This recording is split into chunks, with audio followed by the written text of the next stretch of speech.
হে everyone, আমি জুহি নতুন একটা মিনি ব্লগে প্রত্যেককে স্বাগত জানাচ্ছি। তৃতীয় সোমবারেও আমি চলে গেছিলাম পাকলা বাবার কাছে পুজো দিতে। এখন আমি আর ভাই যাচ্ছি পুজো দিতে। তো আমরা চলে এসেছি হর হর মহাদেব। এই যে ভাই আগে আগে যাচ্ছে। এবারে আর দিদি নয়, সাথে ভাই ছিল। আজকে একটু লেট হয়ে গেছে, তাই না ভাই? নাহলে আমরা 6টার দিকে চলে আসি। আর এবারে আমরা একটু দেরি করেই গিয়েছিলাম। চলে এসেছি মন্দিরে। তারপর মন্দিরে পৌঁছে গেলাম, আর মন্দিরে পৌঁছে দেখলাম যে বেশ লাইন পড়েছে। লাইন পড়েছিল ঠিকই, তবে বাবার কাছে পৌঁছতে খুব বেশি সময় লাগেনি। দিদি থাকলে খুব আমার সুবিধা হয়, ওই আমাকে সমস্ত কিছুটা মনে করিয়ে দেয়। এবারে আমি নিজে মনে করে করেই সমস্ত জিনিস এনেছিলাম।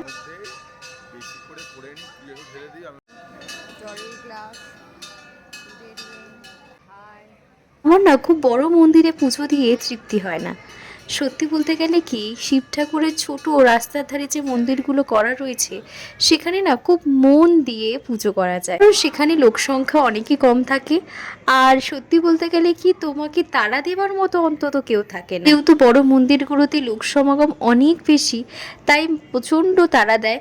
আর তৃপ্তি করে পুজোও দেওয়া যায় না। ঠাকুরকে যেটুকু চাওয়ার জন্য যাই সেটাও ভুলে যায়। যদিও মন্দিরে গিয়ে আমার কিছুই মনে থাকে না যে বাবার কাছে কি চাইবো না চাইবো।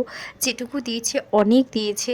সকলের ভালো রাখা সুস্থ রাখার কামনাটুকুই আমার মুখ থেকে বারবার বের হয়।